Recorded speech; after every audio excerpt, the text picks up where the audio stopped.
সংখ্যালঘুদের 2 মিনিটের আজানে শোভিক ভট্টাচার্য বলছেন যে ঘুমের সমস্যা হচ্ছে, কি বলবেন? গতকাল থেকেই একটা বিষয় আমাদের সকলেরই নজর কেড়েছে এবং আমাদের কানে এসে পৌঁছেছে।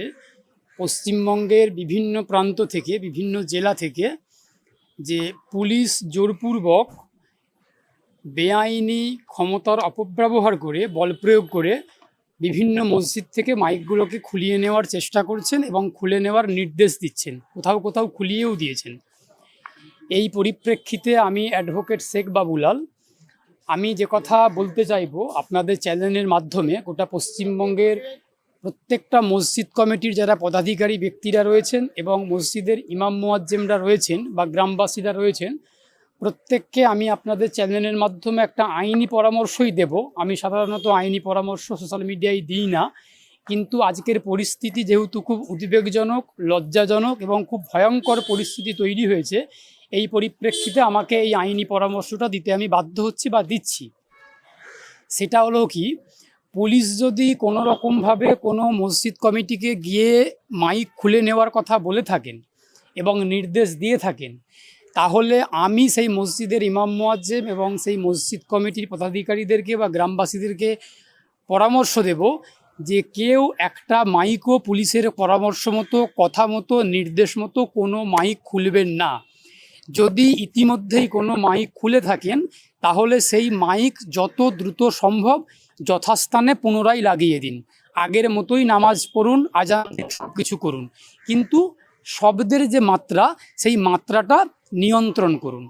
এখন দেখুন, একটা বিষয়, মাইকে কতটুকু শব্দ হতে পারবে, মাইকে কতটুকু শব্দ ব্যবহার করা যাবে, সেই সংক্রান্ত নির্দিষ্ট বিধান, নির্দিষ্ট ফতোয়া, আইনি বিধান আইনে পরিষ্কারভাবে বলে দেওয়া আছে।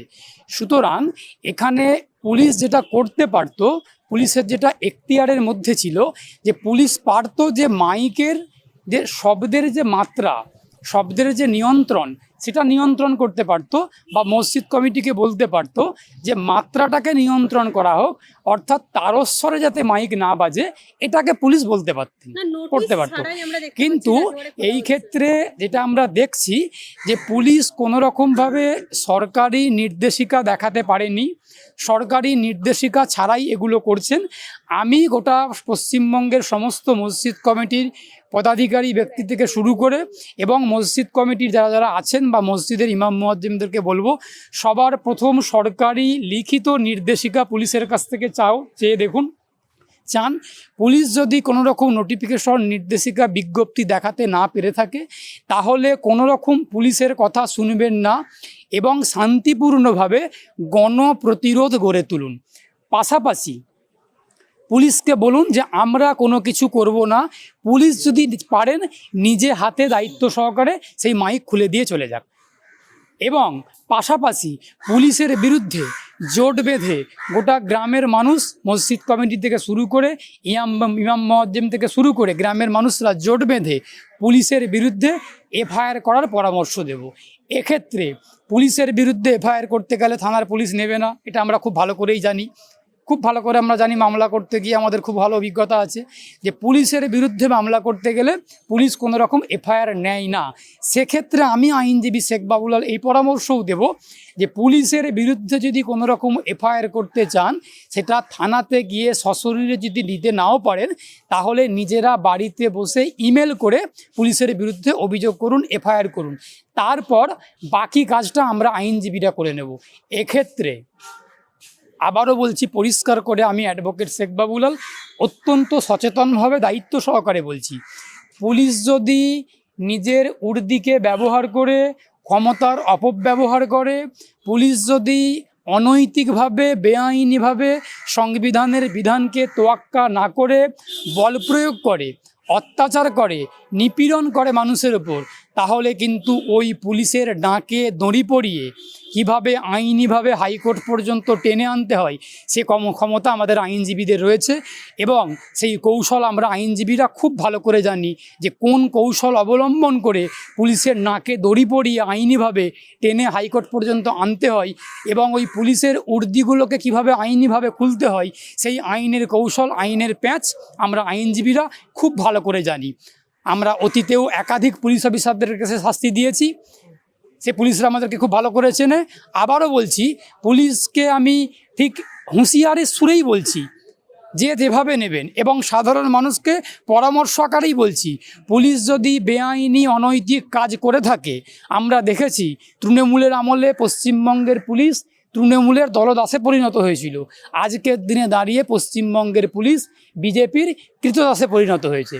তাহলে পুলিশ যখন তার নিরপেক্ষতা, স্বচ্ছতা, দায়বদ্ধতা এবং যে গ্রহণযোগ্যতা, সে সমস্তকে যদি অমান্য করে পুলিশ যদি বেআইনি অনৈতিক বল প্রয়োগ করে, পুলিশের নাকে দড়ি পরিয়ে আইনিভাবে হাইকোর্ট পর্যন্ত টেনে আনার দায়িত্ব আমরা আইনজীবীরা কাঁধে তুলে নেব।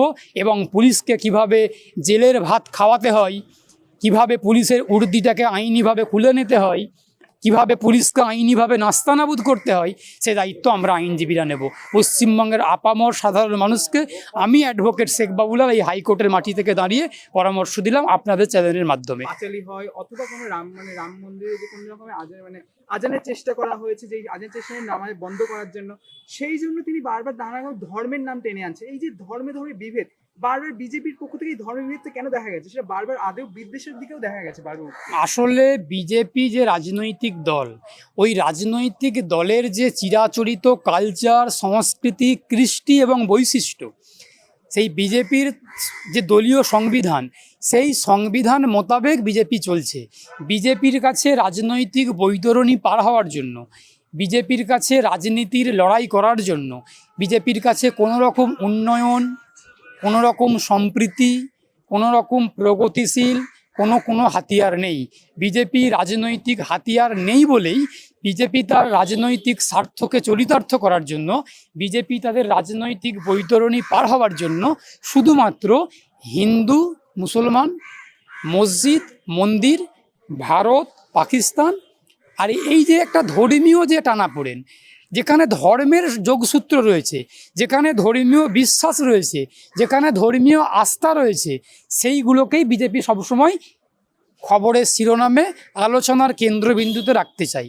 আমরা যেখানে বামপন্থীরা সংবিধান নিয়ে কথা বলি, আমরা বামপন্থীরা যেখানে খাদ্য, বস্ত্র, বাসস্থান, শিক্ষা, স্বাস্থ্য, কর্মসংস্থান, উন্নতি, প্রগতি, সংবিধান, ভ্রাতৃত্ব, সম্প্রীতি, এই যে সমস্ত কিছু কথাগুলো বলি, এই কথাগুলোর বাইরে গিয়েই বিজেপি তাদের অবস্থান স্পষ্ট করে। সুতরাং বিজেপির কাছে উন্নয়ন মানে হচ্ছে হিন্দু মুসলমান, বিজেপির কাছে উন্নয়ন মানে তসলিমা নাসরিনকে নিয়ে নাচন কুদন করা, বিজেপির কাছে উন্নয়ন মানে শেখ হাসিনাকে তোয়াজ করে ভারতবর্ষের মাটিতে রাখা, বিজেপির কাছে উন্নয়ন মানে পাকিস্তান নিয়ে আলোচনা করা, বিজেপির কাছে উন্নয়ন মানে ইসরায়েল নিয়ে কথা বলা, বিজেপির কাছে উন্নয়ন মানে ধর্ষকদেরকে মালা পরানো। এই সমস্ত কিছু বিজেপির কাছে উন্নয়ন। যেগুলো মানুষের কাছে অবনতির কারণ, যেগুলো মানুষের কাছে অবনতি, যে সমস্ত জিনিসগুলো, সেগুলোই বিজেপির কাছে উন্নয়ন। সুতরাং বিজেপির উন্নয়নের সঙ্গে ভারতবর্ষের মানুষের, পশ্চিমবঙ্গের মানুষের কোনো রকম যোগসূত্র ছোঁয়া নেই। আপনারা যেটা বলতে চাইছেন, আপনারা সংবাদ জগতের কর্মী হিসেবে, সংবাদ মাধ্যমের কর্মী হিসেবে যতটা নিরপেক্ষতা, স্বচ্ছতা বজায় রেখে কাজ করছেন, সেই নিরপেক্ষতা, স্বচ্ছতা যারা প্রথম সারির সংবাদ মাধ্যম, মেনস্ট্রিম মিডিয়া, তার জ্বলন্ত উদাহরণ যদি আপনারা দেখতে চান, ময়ূখ রঞ্জন ঘোষ আপনাদের সহকর্মী, যাকে আপনারা সহকর্মী বলে মনে করেন, আমি বাবুলাল ময়ূখ রঞ্জন ঘোষকে সাংবাদিক বলেও মনে করি না, আপনাদের সহকর্মী বলেও মনে করি না।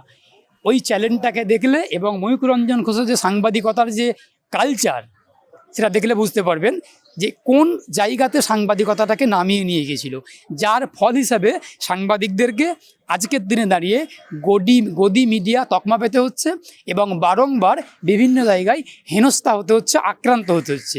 আমি অ্যাডভোকেট শেখ বাবুলাল সাংবাদিক আক্রমণকে সমর্থন করি না, নিন্দা করছি, সমালোচনা করছি, কিন্তু সব কিছুই ওই ময়ূখ রঞ্জন ঘোষ সব কিছুর জন্য দায়ী। আবারও বলছি, পশ্চিমবঙ্গের যে সাম্প্রদায়িক সম্প্রীতি, সেটাকে নষ্ট করার চেষ্টা করছে বিজেপি। পশ্চিমবঙ্গের মানুষ আগামী দিনে গণতান্ত্রিকভাবে, শান্তিপূর্ণভাবে বিজেপিকে সঠিক সময়ে সঠিক উত্তর দেবেন।